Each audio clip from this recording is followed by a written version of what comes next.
Παρακαλούμε να περάσετε στις θέσεις σας. Ευχαριστούμε. Please be seated. Thank you very much.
Άφιξη του Πρωθυπουργού της Ελληνικής Δημοκρατίας Κυριάκου Μητσοτάκη. Arrival of the Prime Minister of the Hellenic Republic, Mr. Kyriakos Mitsotakis. Please remain seated. Παρακαλούμε, παραμείνετε καθισμένοι. Ευχαριστούμε.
άφιξη του Προέδρου της Γαλλικής Δημοκρατίας, Emmanuel Macron.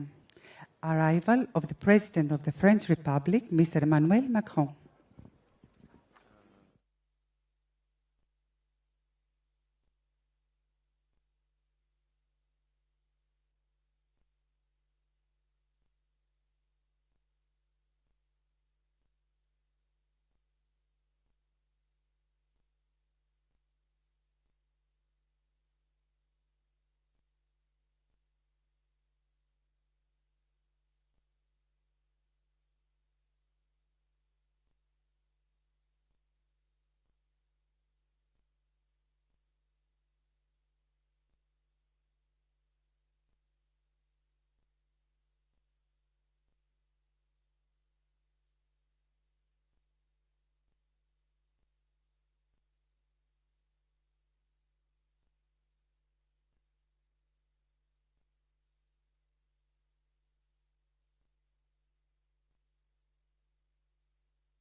Your Excellencies, President of the French Republic, Mr. Emmanuel Macron, Prime Minister of the Hellenic Republic, Mr. Kyriakos Mitsotakis, ladies and gentlemen, welcome. My name is Iliana Magra, and on behalf of Kathimerini, it is my great pleasure to welcome you to tonight's very special event and to say, Monsieur le Président, bienvenue à Athens, kalos ήρθατε. We are gathered at the Roman Agora of Athens to reflect on the challenges that lie ahead for Europe's future, at a time that feels like a critical turning point in global history. What role will Europe play in the chapters to come? In ancient Greece and later during the Renaissance in France, dialogue was not merely a form of communication, but a cornerstone of democratic public life. Today, as democracy itself is being tested, such dialogue is more essential than ever. It is therefore an honor to introduce the speakers of this evening's discussion, the leaders of two countries that have helped shape Europe's past and that continue to play a central role in its future. Mr. President, Mr. Prime Minister, I would like to invite you to the stage for a conversation that will be moderated by the Executive Editor of Kathimerini, Mr. Alexis Papachelas. Thank you.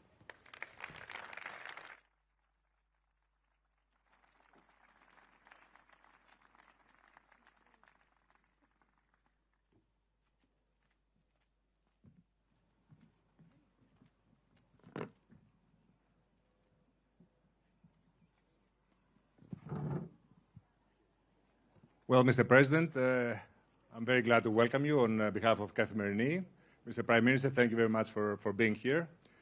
Well, Mr. President, we rarely agree on things in this country, well, in every country these days, I guess. But one thing we agree on is that we're very thankful for your leadership and vision for Europe in these very difficult times. And also thank you because you keep up a great tradition of France being a very close strategic friend of Greece and of leadership in that respect. So we thank you for both of those.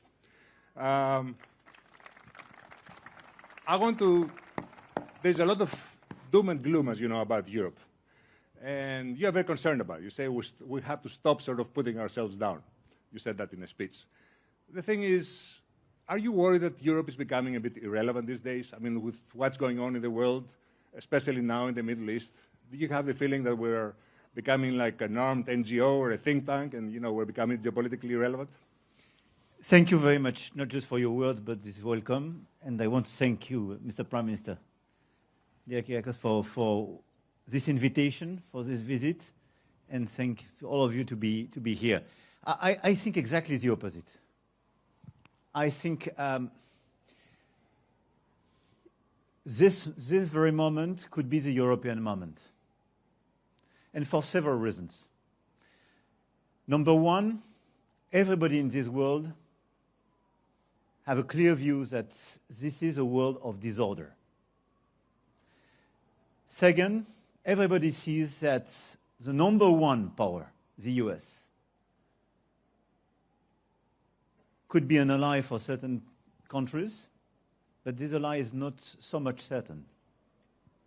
And nobody is totally sure if this ally is reliable.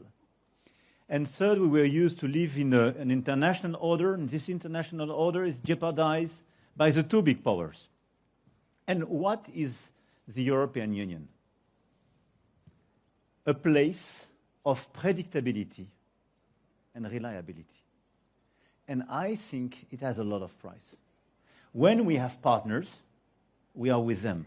And by the way, Greece and France, during the past few months, we acted day one with the Gulf countries when they were attacked by Iran.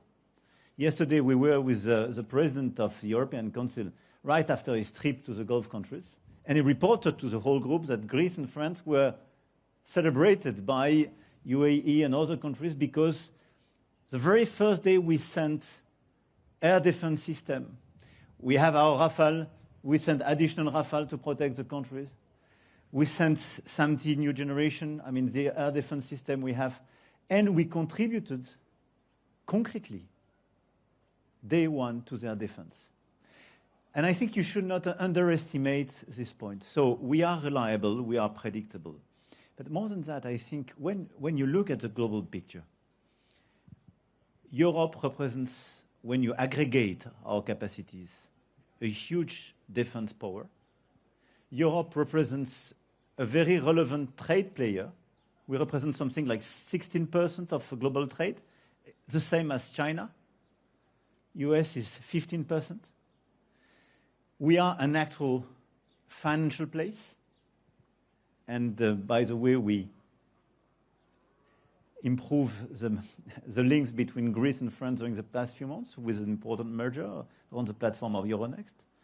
And if you take all the different categories, we are at scale. The issue for us is to become an actual power, meaning to use our weight in the global order, to be respected, much more than we are today, and to contribute to actual solutions, and to be a trade power, not just to negotiate trade agreements, but clearly to impose reciprocity to the others, to impose European preference, we will probably revert on that, to protect our industry, and to be seen as, on the long run, a credible partner. But let me tell you that the moment where we are is a moment for the European Union and for the Europeans, because we are seen as respecting international law, being reliable, being predictable, and people are looking at the real weight we have. Thank you, Mr. President. Mr. Prime Minister, do you agree with this? And I have a follow-up question, which is, in order to be a great power, you have to have a strong economy. When you look at the numbers, there's a lot of concern in terms of GDP, investment, technology, and all this between the US and Europe. Is Europe doing enough to catch up? Well, first of all, thank you for this invitation, Mr. Vagelas, and thank you, Emmanuel, for accepting to have this debate in this very, very unique location. And I think this debate and your question is particularly relevant at a time when, indeed, there is concern about the ability of the European Union to react to the changing sort of geopolitical tectonic plates. But I would agree with the President that this challenge also presents a unique opportunity for Europe, and we should not forget that Europe was forged through a series of crises. The progress of the European Union was never linear. You had periods of rapid change, and then you had periods where not much happened. And I do believe that this is a time when it is really an opportunity for us to step up on two fronts. The first one is put more substance to this concept of strategic autonomy. I would argue that France and Greece have been at the forefront of this discussion. And when you look at the defense agreement that was signed in 2021, it was essentially the first clear demonstration of what we mean by cooperating at scale. It was just the two of us at the time, and of course we will renew this agreement tomorrow. But I think there's a greater understanding that we need to take more ownership when it comes to defense. That means spending more, but also being smarter in terms of how we spend, achieving scale, while at the same time also encouraging our defense startup ecosystem to really flourish at a time when the theater of war is completely changing. And of course, the second challenge is strengthen our competitiveness. The Draghi report, which was read by all of us and applauded by all of us, I think presents a pretty accurate diagnosis of the problems, but also the opportunities that we have as a united continent. We're a big market, we're a big trade power. We can do much more at scale, but we need to address issues related to the single market. We need to address issues related to energy. We have a completely fragmented energy market. We need to be much more competitive when it comes to energy. We need to move from words to actions when it comes to the Savings and Investment Union, mobilize private capital in order to invest in our economy. And I would argue that at the European Council there is a general understanding that these are accepted principles. So now we need to move from agreeing to what we need to do to actually implementing these policies. And I think that the next years are really going to be make or break for Europe. And we had a discussion already today regarding the new budget. How much money can we actually commit to these ambitious goals? I think we will have a difficult discussion to convince maybe our more conservative, fiscally conservative friends in the European Union that we need to also mobilize European resources, not just national resources, to implement these goals. But let me conclude my first remarks by saying that we had a similar discussion back in 2020 when many countries, I remember Angela Merkel was against the Next Generation EU until she changed her mind. And she realized that this is really the time to mobilize European resources to address these challenges. So I think we have our work cut out for us over the next months. But I remain quite optimistic that at this inflection point, Europe has a much more important role to play, and this is something which is understood both by the European Council. I think it's also understood by the European Parliament. It is understood by the Commission. But of course, Europe does not always move at the speeds that many people expect. But when it does move, it can move big. Now, one of the criticisms I keep hearing is that Europe has become the super regulator of the world. Is this super regulation a way to defend European sovereignty, or is this also a method, by which basically you strangle innovation in this continent? And can you strike a balance? This is exactly our challenge. I really believe that we over-regulated some sectors. And as Kyriakos just said, it's clear that we have a challenge, and in fact, it's scale, speed, and simplification. Scale, we have clearly to deepen the single market, because this is our strength. Speed, we are clearly too slow. And simplification, we have to kill all the hurdles we have, and sometimes we create.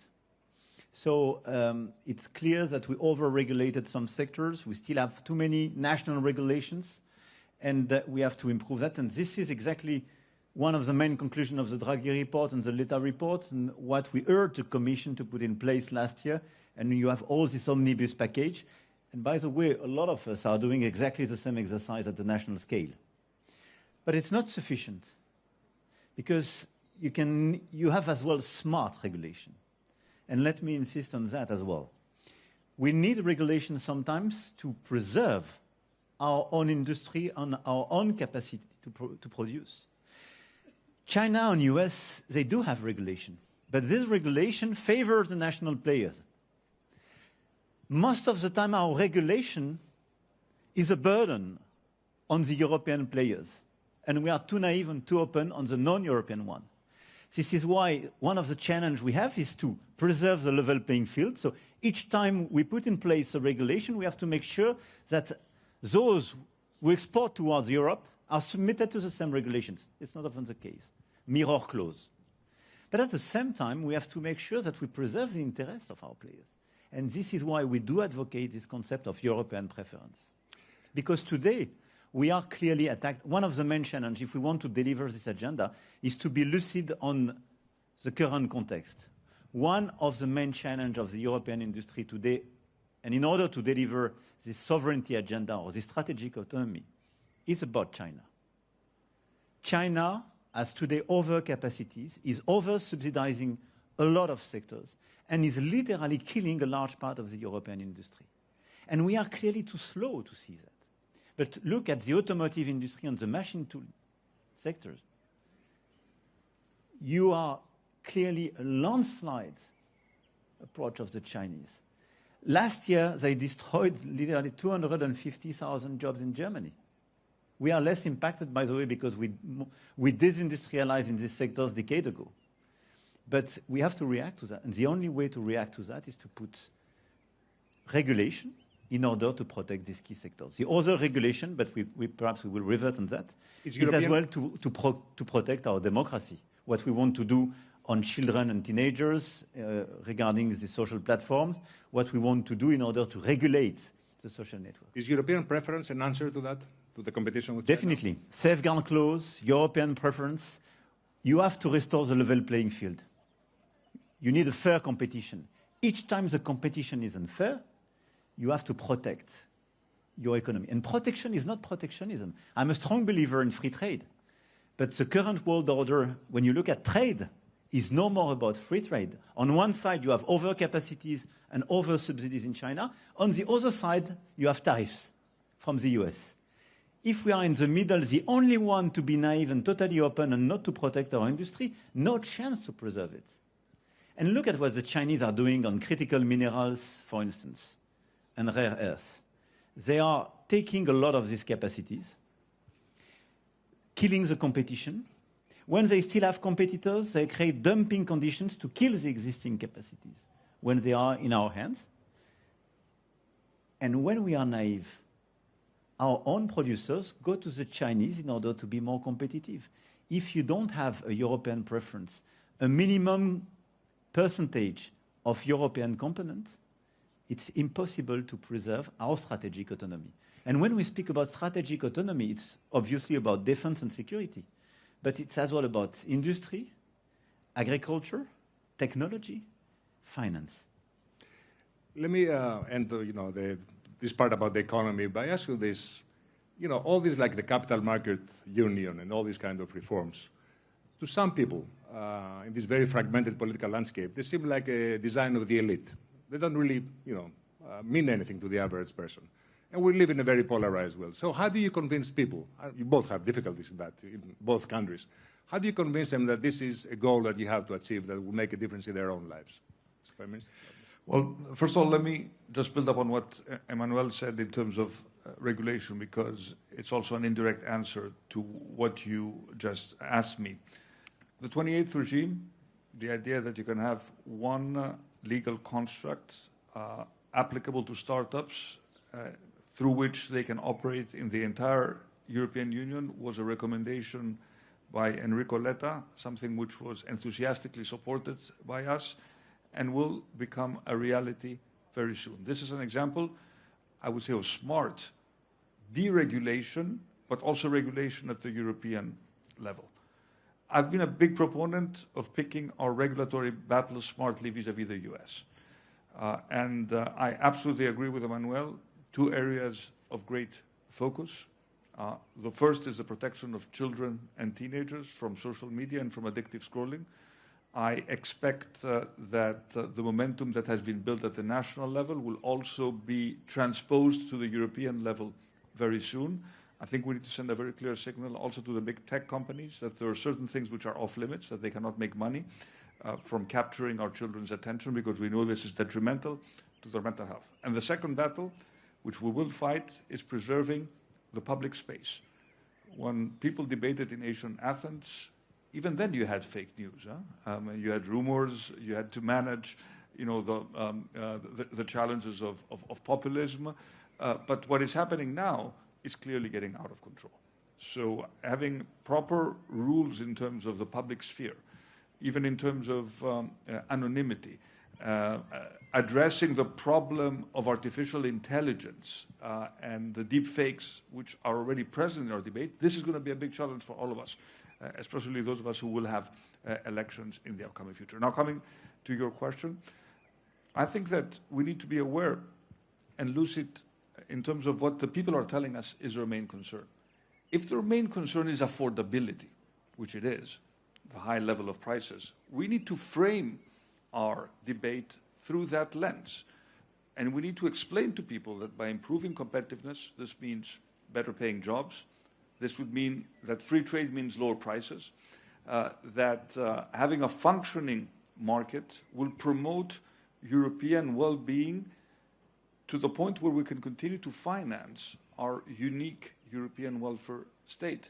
So I think you're right in terms of not making these debates very technical and not using the traditional Brussels language, and to explain to people why, for example, you know, a free trade agreement can be good for our olive oil producers, because we are opening up the market for in India, for example, and that it will promote exports this way, and why supporting, you know, the startup ecosystem will mean bringing back, you know, French people or young Greeks from the US to actually work and build foundational AI models in Europe, because this means better wages, more productivity. So making this connection between the macro performance, what it means to improve productivity, and what this means for everyday people, it's critical.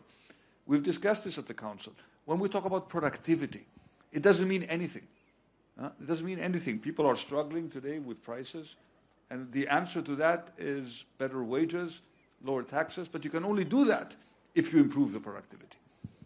Okay, Mr. President, how do you make people understand that this is, you know, they have to take ownership of these reforms as well? The capital market union, it was your question. One of them is the capital. Oh, we can take this one. It seems to be super technical, but we tried to deliver during a decade, and it's not yet finished, a banking union, and now we launch this capital market union. We are fully aligned, and I think it's super important. Why? As Europeans, we have more savings than the Americans. This is true. But these savings, because of our regulation and the lack of integration of these capital market unions, goes to the financing of our bond markets. So it finances the debt of the states and governments or our corporates. Or it goes to the US to finance the US innovation because they do have a powerhouse and a good capital market. Having a strong capital market as Europeans means having the capacity to put our savings at the right place to finance innovation and activity creation. This is what we have to explain. And all of us, we want to have the best innovation of this world. And at the same time, we want this affordability, we want to be part of the world, we want to create jobs, we want to have this innovation, and we want to be free and independent.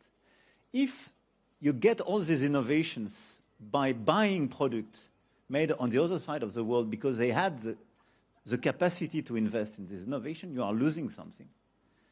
And clearly there is no reason why, regarding the amount of savings we have, we are not able to channel properly these savings to the financing of innovation and equity. This is exactly what is at stake with the Capital Market Union. In order to do so, we have to simplify our regulation in order to build an actual European player, or a series of actual European players, but kill all the barriers and build real European players. This is the only way, plus simplification, once again, of some regulation in order to allow these savings to be invested in innovation, in equity, and taking risks. We have half an hour to cover a lot of issues. And then inevitably, we're coming to Trump at some point. You knew this was going to happen, I guess. Trump says that Europe is spoiled and that basically Europe has outsourced its defense to the US after the war. And the truth is, in Hormuz, we can see that Europe cannot undertake a mission by itself during war circumstances. And even in Ukraine, if there's going to be a security commitment by the Europeans, you cannot do this without the backstop by the US or air cover. How is this going to change?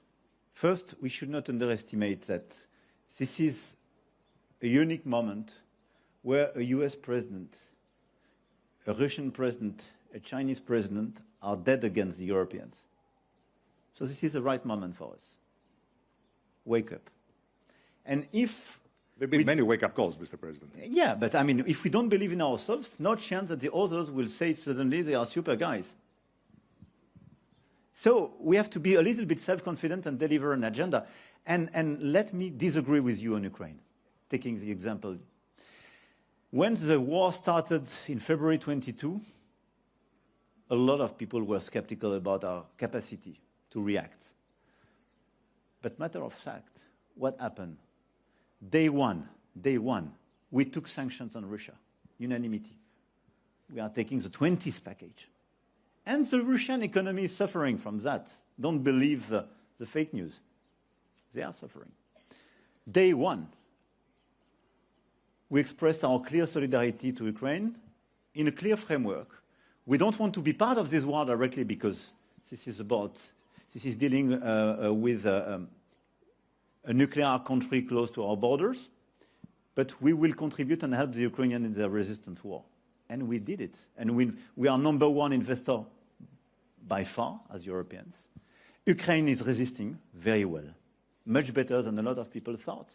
And the same, we are doubting about the capacity of the Europeans, were those saying 6 months ago, Ukraine will collapse during winter time. They took even some territory from the Russians during the past few weeks. So we took sanctions, we remain all together. We provided a lot of support to the Ukrainian on finance, on capacities in the different fields. And third, we built for the very first time this coalition of the willing. And let me tell you, my contribution to the coalition of the willing is not, absolutely not, contingent to the US support or any US backstop.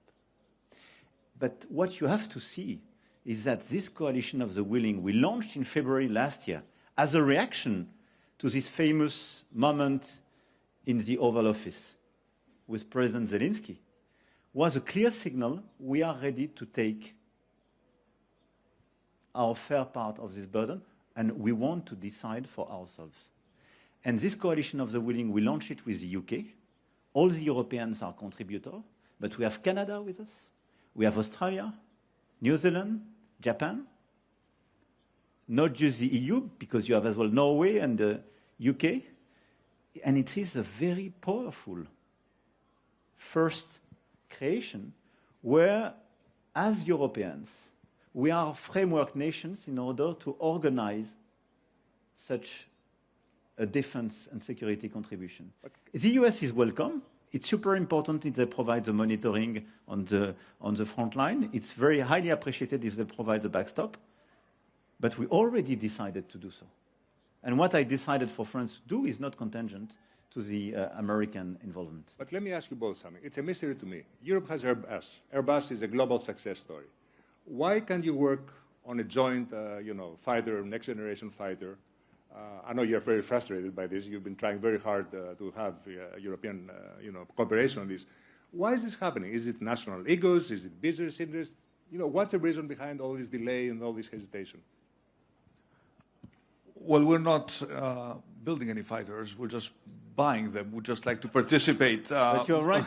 We'd just like to participate more in this project. You have the same boats, right? But you have the same frigates. But this is a pretty good example of streamlining our purchases, getting better prices, having Greek shipyards contribute, and they can contribute more. I think it is a very, very good example of what we mean by streamlining standards and by obtaining economies of scale. You mentioned the example of Airbus, and I think it's a correct one.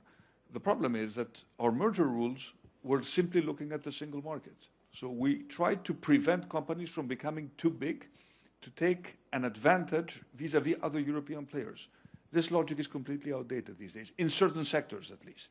You remember there was a famous train merger that never happened because the European Commission at the time felt that it was a threat to the single market. But now we're competing with powerhouses. China, which is, as the President said, heavily subsidizing a series of sectors and is expanding in high-end manufacturing.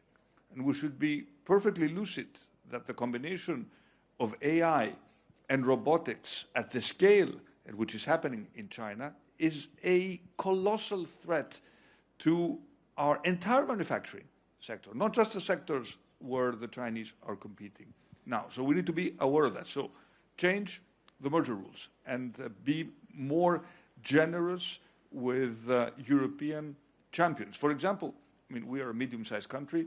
When Euronext came and wanted to buy our stock market, the opinion of the government was positive, because we understand that we need to be part of bigger companies in order to achieve scale. And when it comes to the next generation fighter, I really do hope that you will find a way to sort it out with the Germans, because it seems inconceivable to me, because we want to be part of this project, that we will be faced with a choice of choosing between two sixth-generation fighters. We don't have the luxury in Europe to do that. So I have full confidence in Emmanuel and Friedrich, because they know they take this very seriously. There are companies, of course, there's Airbus, there's Dassault, not always very easy to deal with, but I really think we need to twist their arm. We have to have one sixth-generation fighter.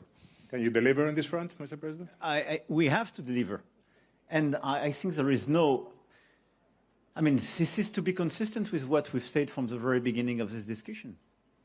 If you look at the global competition and the global order, what we need as Europeans is common standards, much more simplification. As long as we have 6 times, 7 times, 8 times more standards than the US, when you speak about missiles, fighter jets, and so on, there is no chance to be competitive in this world. So it goes through mergers, it goes through common projects, it goes through best athlete approach. We have several ways to do so. But we have to go beyond both the national interest and the company's interest, because this is a strategic issue. And for me, defense and security is a very good example of what we've discussed from the very beginning, how to have this strategic autonomy. To have strategic autonomy is to buy European and to produce as Europeans. And this is why. This is, by the way, what we are doing as well on submarines together. You decided to buy French submarines, and the Kimon is a great source of common pride, and we'll go tomorrow to this frigate together. But progressively, you will have more production on the Greek side, And this is as well a cooperation because it should be progressively a European production. And this is the way, as Europeans, to deal with this issue. A lot of countries didn't have a strong European industry. We cannot just ask them, stop buying Korean or Americans. We should say, you should buy European because this is the only way to be more independent. And the day we are disaligned with the Americans, for instance, you will make sure that you can still have your products, your arms, your munitions, your weapons. But you have to give them the fair share and to create as well industrial opportunities and upsides. And this is exactly what we are doing. And this is the main revolution, which is clearly on track as European scale, because we underestimate the fact that after the Second World War, defense and security was not an issue for the Europeans, or it was a forbidden topic for the Europeans. It was a national issue, and we were not supposed to cooperate at the scale of the European Union. And the big father was the US, and a big furnisher for a lot of countries. And what is changing progressively is the fact that we decide to have this common solidarity with common programs. So yes, we have to deliver. Yeah, and if I may add, there's also a deep political dimension to this. I think President Trump, in his own way, was right back in 2017 when he said that Europe is not doing enough when it comes to defense. Greece was probably an exception in terms of our spending as a percentage of GDP for our own national reasons. But the truth is that we are spending much more now. But there is an additional dimension that goes beyond the industrial cooperation, and this has to do with our commitment to support European allies in case of a possible threat. What we did in Cyprus was a game changer, because essentially we responded to a request by a member state which was attacked, and essentially we put we operationalized Article 42, paragraph 7 of the treaties, which is an article no one spoke about until a few years ago. We have a mutual assistance clause in our treaties, and this is our European responsibility. We never spoke about it because we thought that NATO would always do the job. And of course, NATO is there, and Article 5 is a credible deterrent. But what about those countries that are not members of NATO, such as Cyprus? So this is an opportunity to also send a signal that we need to take this article much more seriously. We need to look at the Cypriot lesson, think about what could happen in another case, have exercises in terms of what it would mean if we were again to offer support to a European country under threat. So this is a political statement that we don't just rely on NATO. And we're both of us NATO members, but we don't just rely on NATO, but there is also a stronger European dimension. And by the way, I think this is also good for NATO.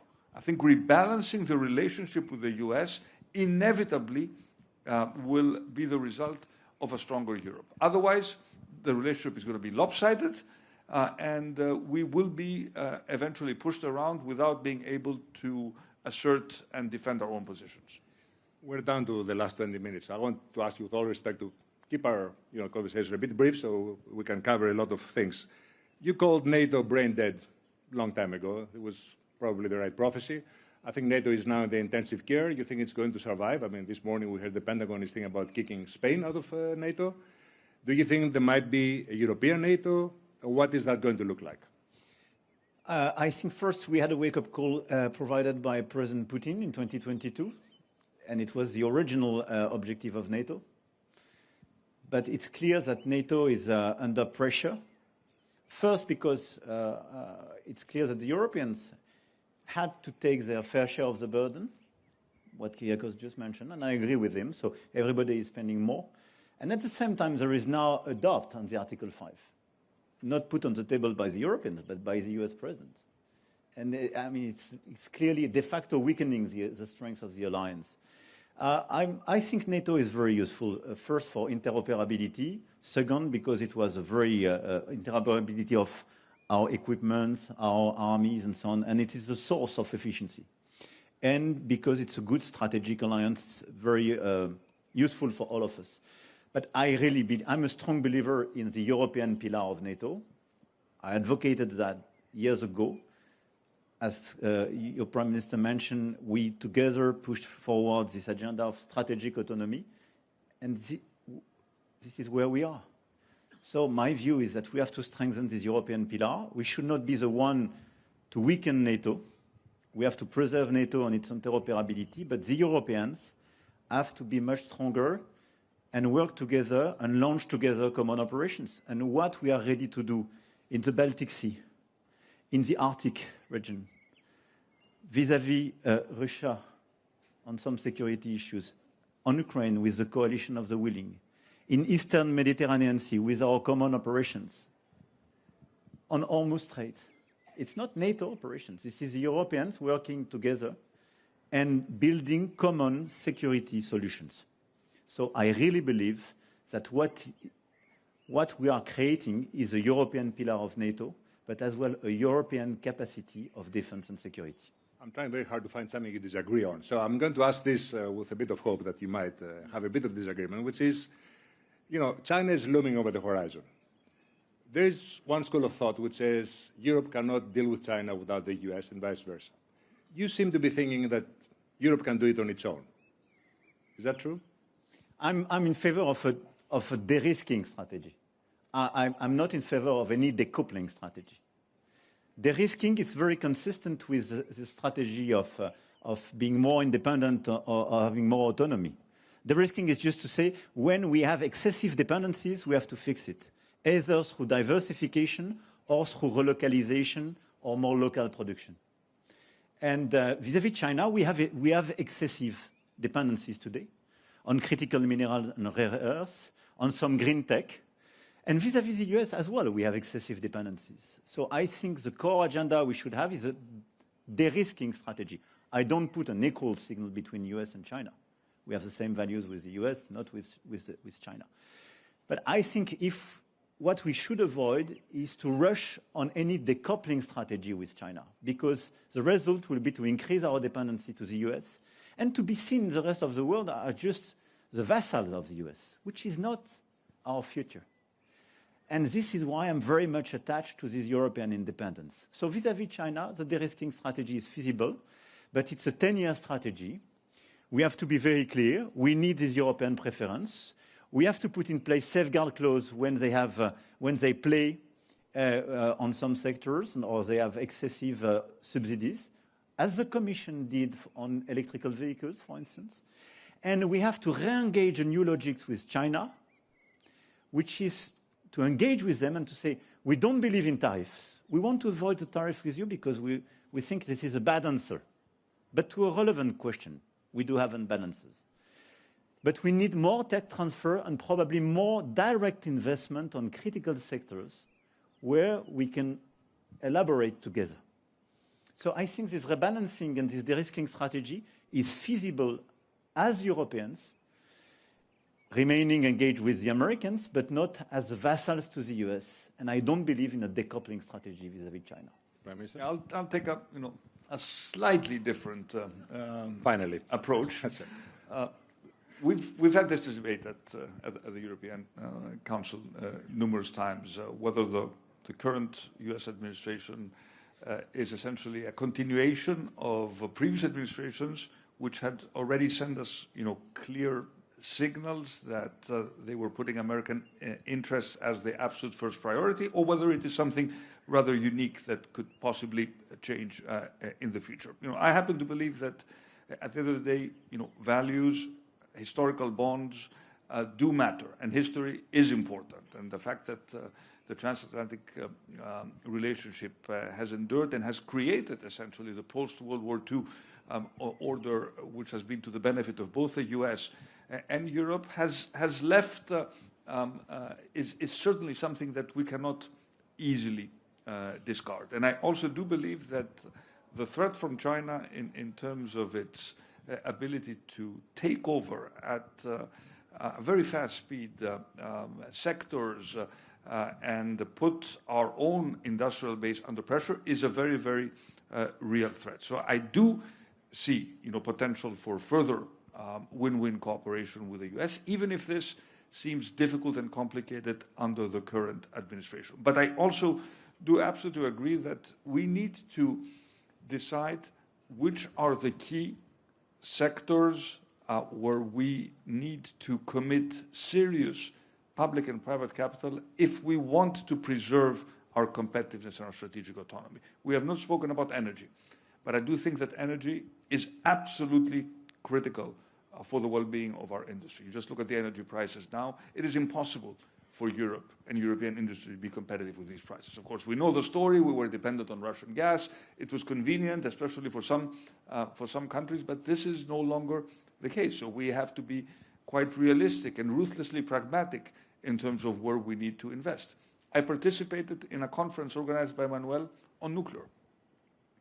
It is inconceivable, and we are not a country that has civilian nuclear capabilities. But when I look at Europe, and I look at our ability to produce electricity cheaply, I see a combination of renewables and baseload power.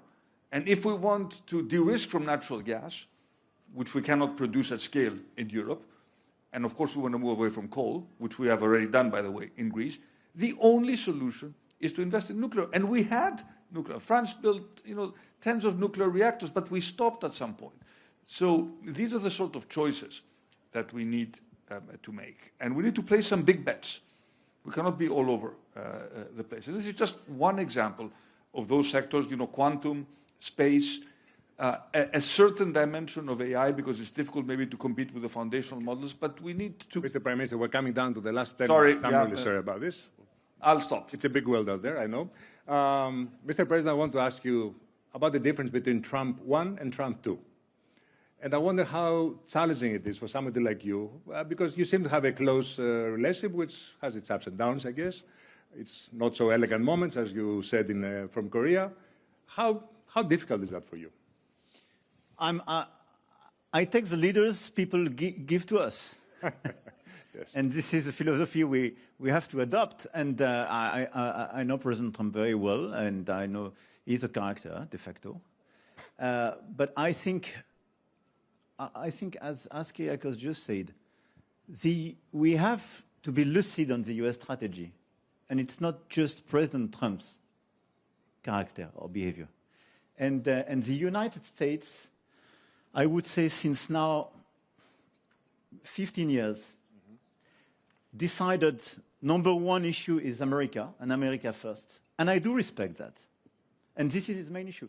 He was elected to deliver for his main voters and American middle classes. Fair point.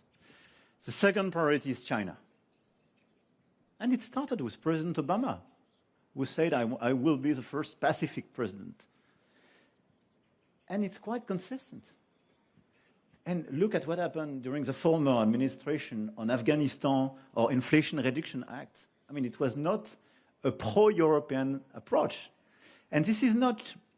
Sometimes President Trump is more explicit about the Europeans and could be more aggressive verbally. But their strategies just don't put the European interest at the center of their agenda. Okay, matter of fact. The point, I think we have to be... We are not here as leaders to make comments on tweets or behaviors. We are here to act and decide. And the unique strategy which makes sense for us, our countries and our continent, is just to act, to accelerate,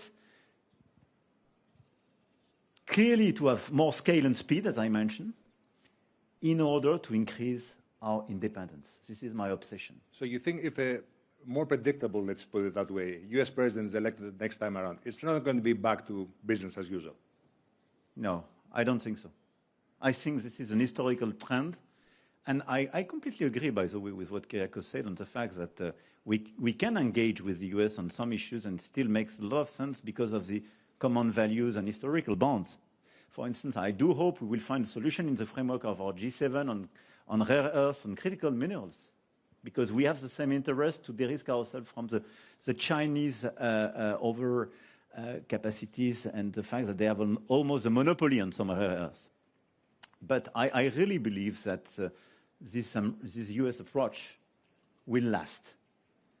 And the main difference is probably during the first mandate, a lot of European countries were just looking at the Trump administration saying, okay, it will finish. So let's not change. We will resist. Now, a lot of colleagues are more lucid because after so many years, we say, okay, we have to react. We have to act as Europeans, to be more united, to defend ourselves, our own interests. And for me, this is the right direction. You agree with that? Or? Yes, I do agree, and I think we need to also be aware that the world is not just Europe, the US, and China.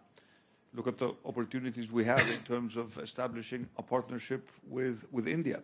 Look at the role we can play. Emmanuel alluded to this in his introductory comments in the Gulf, where we are seen now as credible partners at a time when these countries cannot trust the US in the same way that they did maybe 2 months ago.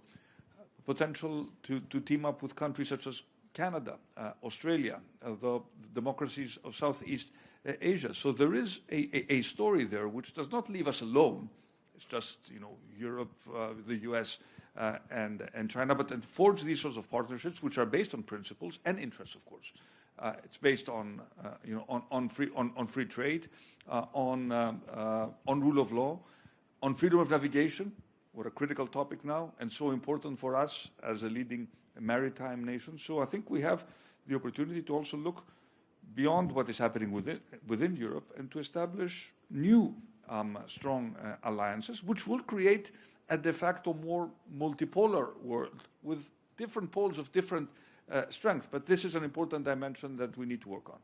Let me ask a Greek question because we only have, 4 minutes, and then I want to conclude with 2 general questions. I'll try to end on an optimistic note, the way you started. So I know you both love history, and I was reading the diaries of our former Prime Minister, now deceased, Konstantinos Karamanlis. And he said that in September 1975, he was having a meeting with Giscard d'Estaing in the Aegean on a boat. And he turned to him and said, you know, we have a very visionist neighbor here in the Eastern Mediterranean. And he asked him very bluntly, what will France do if Greek sovereignty is challenged in the Aegean? So let me ask you the same question. We will be here. And I think when you look at what we did in 2021 during the summertime, and what we did together with Cyprus a few weeks ago, and for me, this is a definition of friendship. The famous alliance. You referred France-Greece alliance. This is it. The alliance and the friendship is a very simple thing. When you go to bed, you don't ask yourself, what will he do tomorrow? You know it. If your sovereignty is at risk, do what you have to do for you. We will be here. Let me ask you now, you said something that leaders need to be practical, no more moral posturing, as you say very often in your speeches. So I want to ask both of you, if there was one thing you're going to change, institutional, in the economy or defense in Europe, within the next 5 years, something, a real deliverable, what would that be? Let me ask with you, Mr. Mitsotakis. I would, again, focus, and it may seem trivial and mundane to come back to topics that we have discussed. The answers are all in the Draghi report. One thing, just one. One thing, energy. Making sure that we have a true energy union with low prices for energy across the union, invest in grids, invest in renewables, invest in nuclear, and make sure that we have competitive energy for our industry. Mr. President? As he will deliver this part, I can take a second one. Because he's right, it's a constant. I will take AI and quantum. Okay. And now, sometimes we imagine you being in the council, having discussions, especially informal discussions, we're thinking that it might look like group therapy in these very challenging times. So if this is a group therapy and we need to end it in a very optimistic way, I want you to give us one reason we have to be optimistic today about the future of Europe. Look at us. Okay. But honestly speaking, look at what we achieved during the past decade. It never happened in our history, and we have the chance to be here. But we were the continent whose expertise was civil war. I mean, during centuries, we always had civil wars. And the initial project was a peace and prosperity project. We delivered the project. No more civil wars amongst Europeans. We should not underestimate this point. It's a unique creation. It's much more complicated. It seems to be super slow and complicated to a lot of people. But because this is a creation where 27 countries today work together without any hegemony.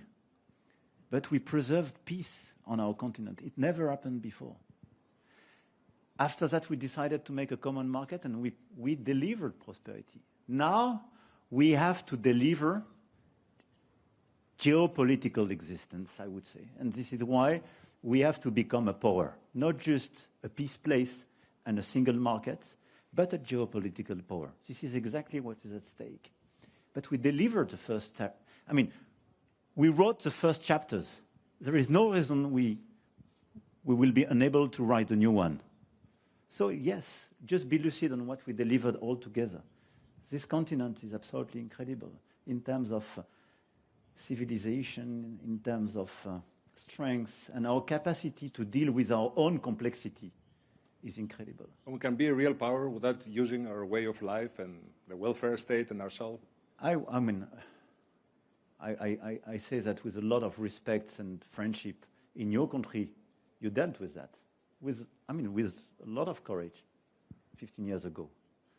So it's clear that we will have to pass reforms. It will be very painful, and we will have to deal with other reforms in the future. But the magnitude of the reforms and what we have to do in order to deliver this agenda, I think, is totally feasible. The challenge for us, being democracies, is to convince our fellow citizens that this is the common interest.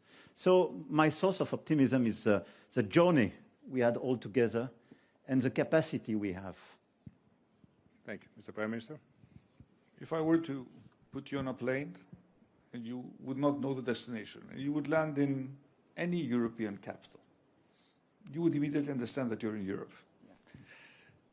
And there's something about our way of life that makes us attractive. Why do people want to come to Europe? Of course, there are issues of ensuring that our way of life is sustainable. We have a generous social model. We have free healthcare. We have less inequality. We still have more than we should, but we have less inequality than the US or even possibly China. So we like what we have. We're happy in Europe. It's just a question of, with the European way of life. It's just a question of making sure that this European way of life is sustainable. I've been at the Council, Emmanuel has been there for 9 years, I've been there for 7 years. We've taken massive decisions. COVID, Next Generation EU, Ukraine. Ukraine would not have been in a position it is now if it were not for European support. It would have lost the war if it were not for Europe. The same may be true for the US, but it is certainly true for Europe. So we have taken very, very important decisions, and we just need to learn from, our the major historical figures. When the time comes, and when the crisis hits, and when we understand that we don't have time, we take the right decisions. And I'm sure this will happen again at the negotiations regarding the next multi-annual financial framework and the financial capabilities we have to do and implement all the ambitious agenda we spoke about today. Well, Mr. President, I was watching President Trump the other day, and he was saying that people of Venezuela love him, and he's thinking that after his second term, if he will not have a third term, he will go to Venezuela and have a political career there. If you're thinking of along those lines, I can look at you in the eye and I can tell you Greece will be the place for you. And it's something that you have to think about. Thank you very much for this conversation. Thank you. Thank you. Thank you. Thank you, Alexis.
President, please this way.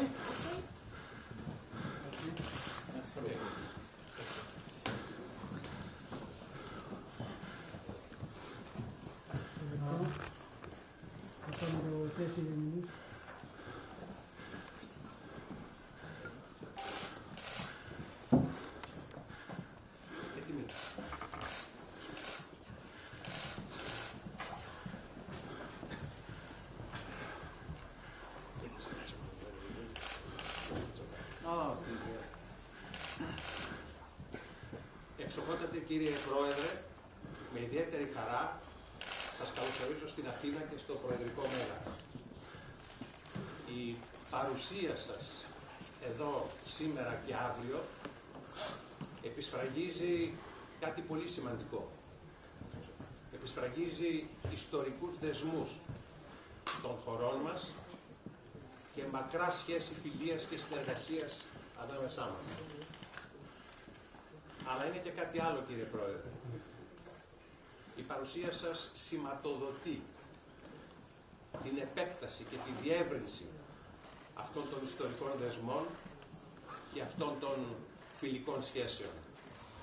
Χάρη στη Συμφωνία Στρατηγικής Εταιρικής Σχέσης για την άμυνα και την ασφάλεια που θα υπογραφεί αύριο, αυτές οι σχέσεις διευρύνονται και επιπλέον έχουμε και άλλες συμφωνίες οι οποίες αναδεικνύουν την πολύπλευρη διμερή άριστη σχέση των χωρών μας, συμφωνίες που αφορούν άμυνα, οικονομία, πολιτική προστασία, καινοτομία και άλλα.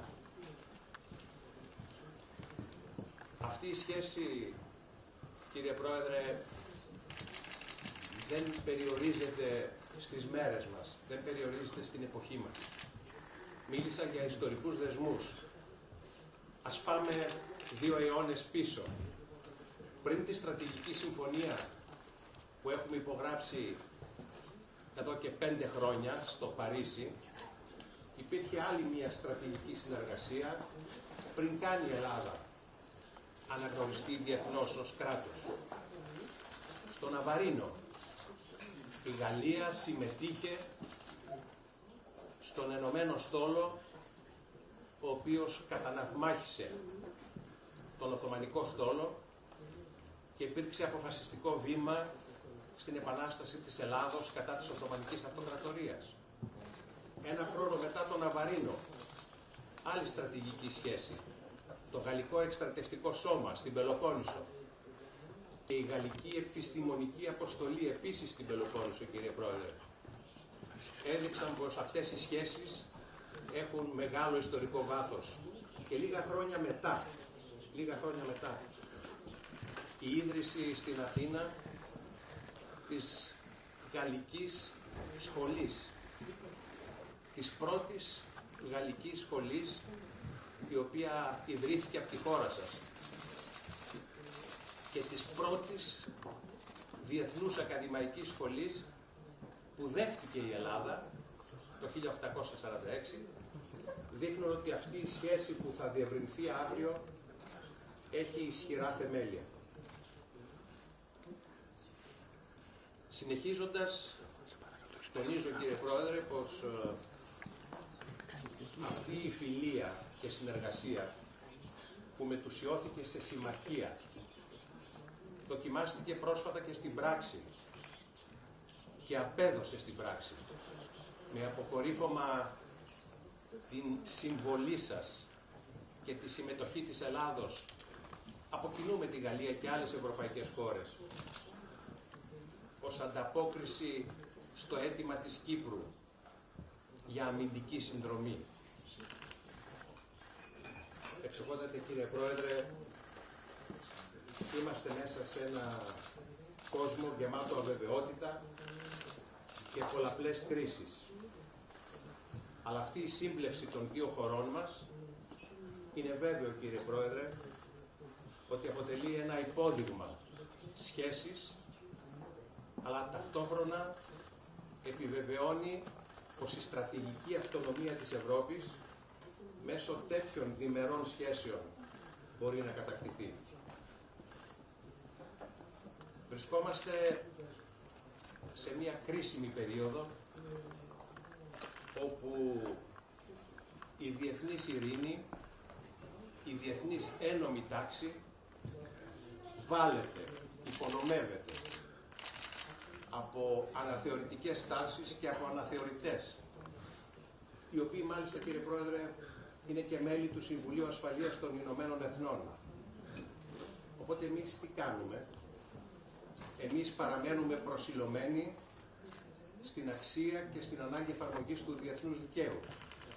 Και αυτή η προσήλωση είναι ο μόνος δρόμος ο οποίος μπορεί να οδηγήσει προς τη διεθνή ειρήνη, προς την ασφάλεια και την ευημερία του σύγχρονου κόσμου.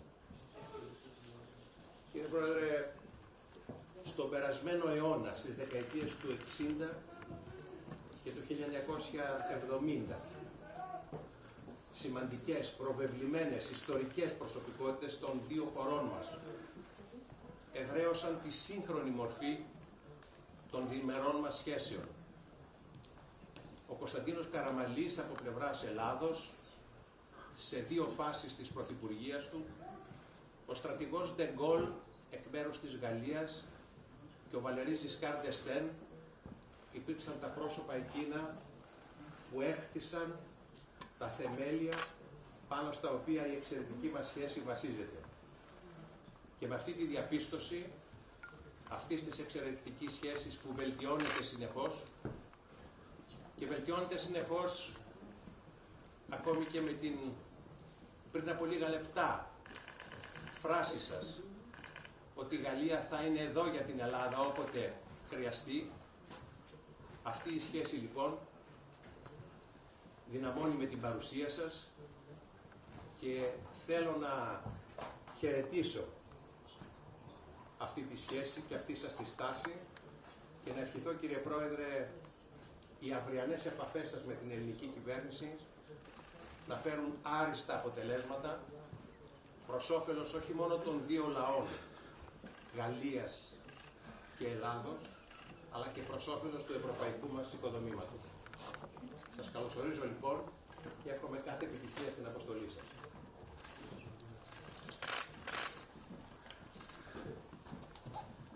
Merci, Monsieur le Président.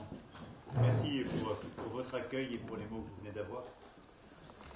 Et vous avez parfaitement décrit à la fois la profondeur historique et l'intensité de la relation.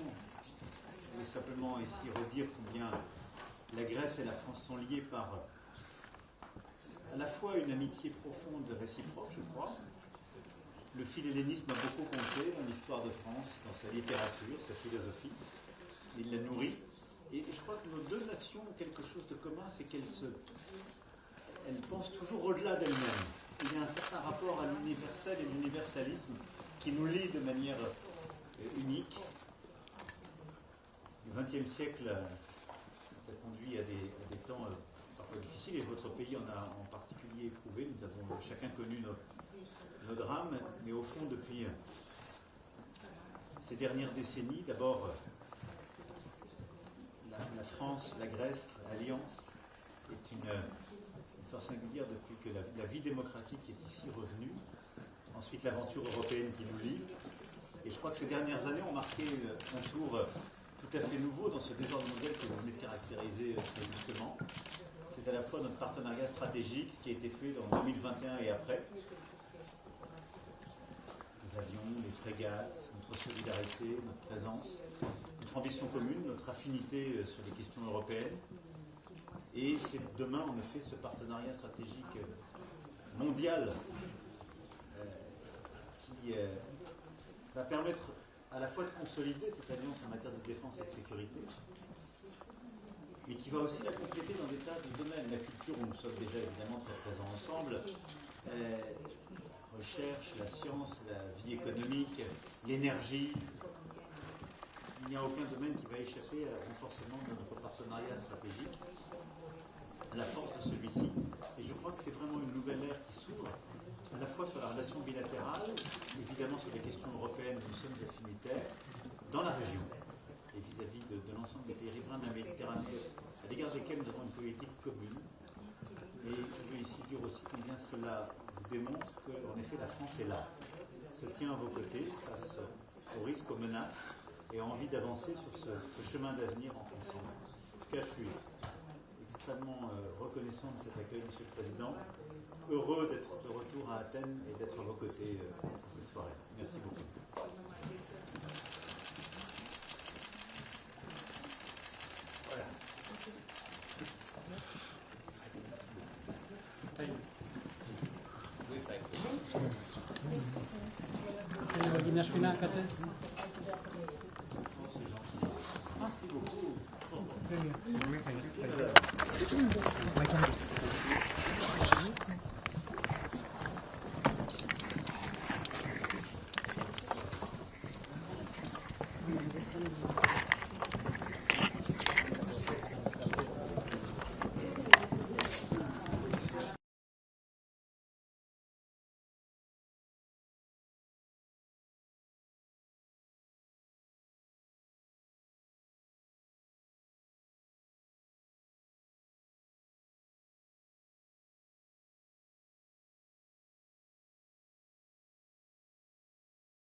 Μια Ευρώπη που οφείλει πλέον να αναλάβει τις ιστορικές της ευθύνες, καθιστάμενη μια ισχυρή γεωπολιτική δύναμη. Διότι, όπως πολύ σωστά είπατε πριν λίγα χρόνια, οι εποχές της ανεμελιάς αποτελούν παρελθόν. Το Φεβρουάριο συμπληρώθηκαν 4 έτη πολέμου στην Ήπειρό μας. Η Ελλάδα επέδειξε από την πρώτη στιγμή και χωρίς κανένα δισταγμό έπρακε αλληλεγγύη στην Ουκρανία, τηρώντας στάση αρχών. Απέναντι στον παροχημένο αναθεωρητισμό και την ομοίβια της ισχύως, η Ελλάδα προτάσει παντού και πάντα προσήλωση στις θεμελιώδεις αρχές του διεθνούς δικαίου, όπως η απαγόρευση κρίσης ή απειλής χρήσης βίας, ο σεβασμός στην κυριαρχία και την εδαφική ακεραιότητα των κρατών και η ειρηνική επίλυση των διεθνών διαφορών. Και δεν θα μπορούσε να πράξει διαφορετικά η Ελλάδα. Καθώς φέτος συμπληρώνονται 52 έτη από την εισβολή της Τουρκίας στην Κύπρο, η οποία άνοιξε μια γένουσα πηγή στο σώμα της Ευρώπης. Δεν ξεχνούμε ποτέ ότι το Κυπριακό είναι ζήτημα παράνομης εισβολής και κατοχής, από την οποία δεν πρόκειται να παραχθούν ένομα αποτελέσματα. Θα ήθελα να ευχαριστήσω θερμά για τη διαχρονική υποστηρικτική στάση της Γαλλίας προς την Κυπριακή Δημοκρατία και τις προσπάθειες για την εξέβρεση μιας βιώσιμης και λειτουργικής λύσης βάσει των αποφάσεων του Συμβουλίου Ασφαλείας των Ηνωμένων Εθνών αλλά και του Ευρωπαϊκού Κεκτημένου. Ενώ ο πόλεμος εξακολουθεί να μένεται στην Ευρώπη, ένα ακόμη πολλαπλό μέτωπο έχει ανοίξει από το 2023 στην ευρύτερη Μέση Ανατολή, θέτοντας σε κίνδυνο όχι μόνο την περιφερειακή σταθερότητα, αλλά την ενεργειακή και οικονομική ασφάλεια της Ευρώπης.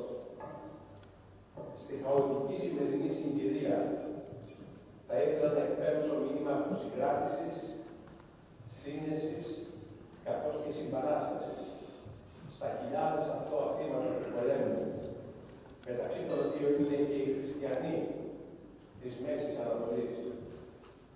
Είναι σαφές ότι η λύση στα χρόνια προβλήματα της περιοχής δεν μπορεί παρά να προέρθει μόνο από το διάλογο και τη διπλωματία.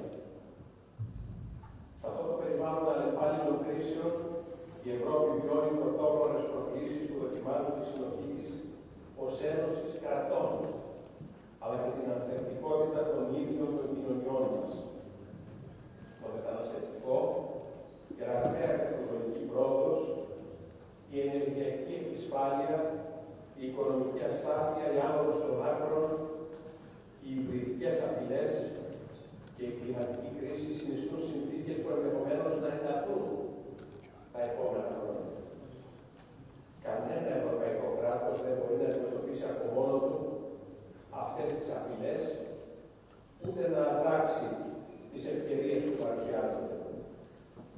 Η Ευρώπη λοιπόν οφείλει να κινηθεί ταχαίως με συντονισμένα βήματα, τόσο προς τη στρατηγική της αυτονομία, όσο και προς τη διεύρυνσή της, προκειμένου να διαδραματίσει τον ιστορικό της ρόλο ως φάρος δημοκρατίας, ειρήνης και ευημερίας. Εξοχότατε κύριε Πρόεδρε, κατά τα προηγούμενα χρόνια, δεκαετίες, αιώνες, η πορεία μας διασταυρώθηκε ξανά και ξανά. Σήμερα χαράσουμε συνεταγμένα τη σύμπλευσή μας στη βάση κοινών αξιών, συμφερόντων και οράματος. Ελλάδα και Γαλλία μοιράζονται κοινές αντιλήψεις για την διμερή τους σχέση, για την ευρωπαϊκή ολοκλήρωση, αλλά και για την πορεία που η διεθνής κοινότητα οφείλει να ακολουθήσει στο μέλλον. Και αυτό μας γεμίζει αισιοδοξία και αποφασιστικότητα για τις ειρηνικές μάχες που καλούμαστε να δώσουμε μαζί. Με τις σκέψεις αυτές, υψώνω κύριε Πρόεδρε το ποτήρι μου και εύχομαι σε εσάς και στο φίλο λαό της Γαλλίας ειρήνη, ασφάλεια και ευημερία.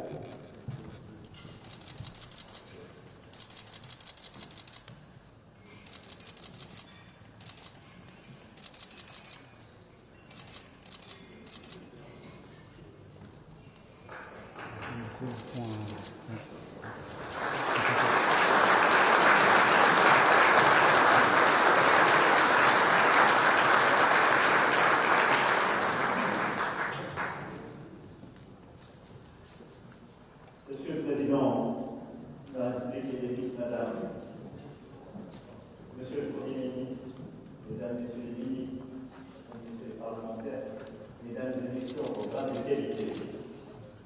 Hélas, Galia Simaria.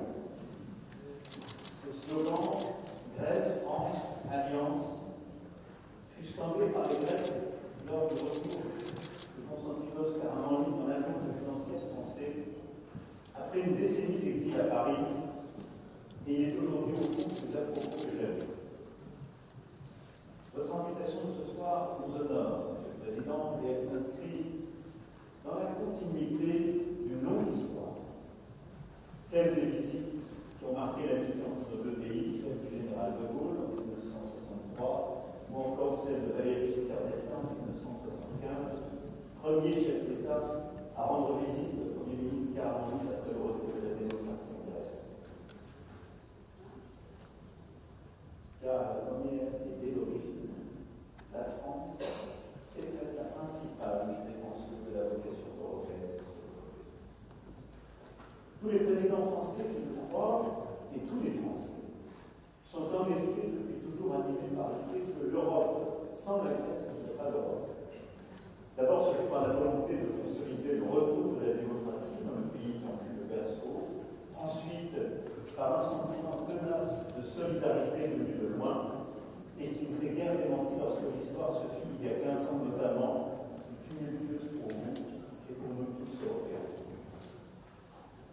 La profondeur de ce lien, vous l'avez rappelé un instant, Monsieur le Président. Chacun ici l'accueillir remonte à l'Antiquité, le philédénisme qui a nourri la pensée française, sa littérature comme sa philosophie. Au fond, cette complicité qui a fait que vous avez inventé les Jeux Olympiques, et il a fallu un Français pour les réinventer. Ça mérite du soutien français à votre lutte pour l'indépendance aussi, nourrit d'une soif de justice, une admiration historique, celle de ces combattants français volontaires, de Navarin à la Morée, celle des intellectuels, des artistes qui les mettent, tous animés par les mots de Byron, Chateaubriand, Hugo, les pinceaux de Delacroix, présents jusque dans votre bureau. Et la Grèce sur les ruines de Missolonghi qui a voyagé cette année jusqu'à cette ville des Fosses qui figure ainsi la grande, en quelque sorte, comme la grande sœur de notre liberté guidant le peuple, et celle, en quelque sorte, le destin de nos deux nations unies par le même groupe de la liberté. Sont venues plus tard les épreuves de la guerre civile et de la dictature, et là aussi la France a fait sienne les enfants de la Grèce. Ils le l'ont bien rendu, mettant tout le génie créatif de leur pays d'origine au service de son développement, Costa Gavras, à Cornelius Castoriadis, et tant de destins scellés présents autour de ces tables. Et je veux ici les en remercier. La France nous est un nous. Les milliers de Grecs qui se sont portés volontaires pour la défendre. Les tranchées de la Grande Guerre jusqu'aux armées de la Libération avec toujours cette même volonté de se tenir côte à côte lorsque nos valeurs de liberté et de démocratie sont menacées. Cette histoire commune est profondément européenne.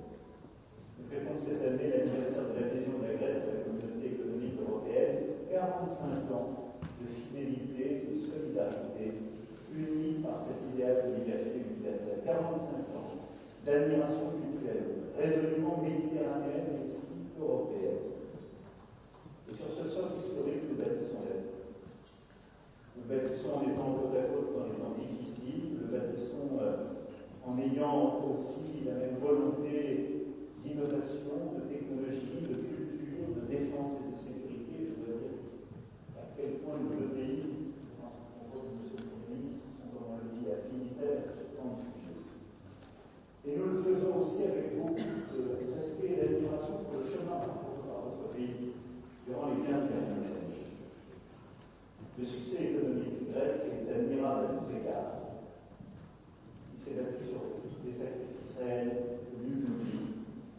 Mais il force le respect de toute l'Europe et a rendu l'Europe elle-même plus forte. Succès incarné symboliquement depuis quelques semaines par votre présidence de l'Euro que la France a soutenu.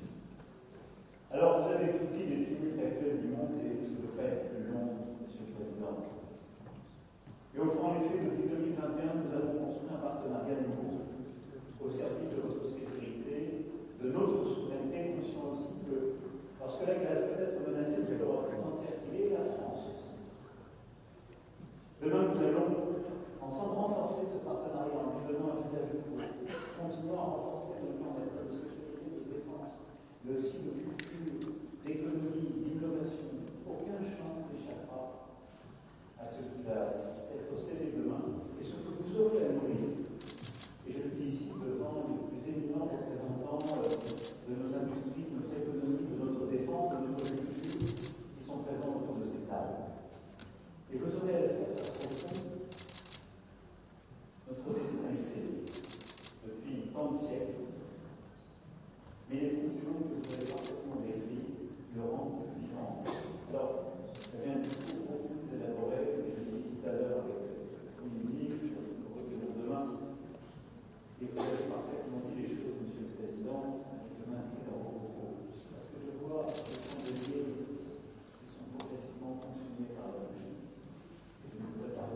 the next one.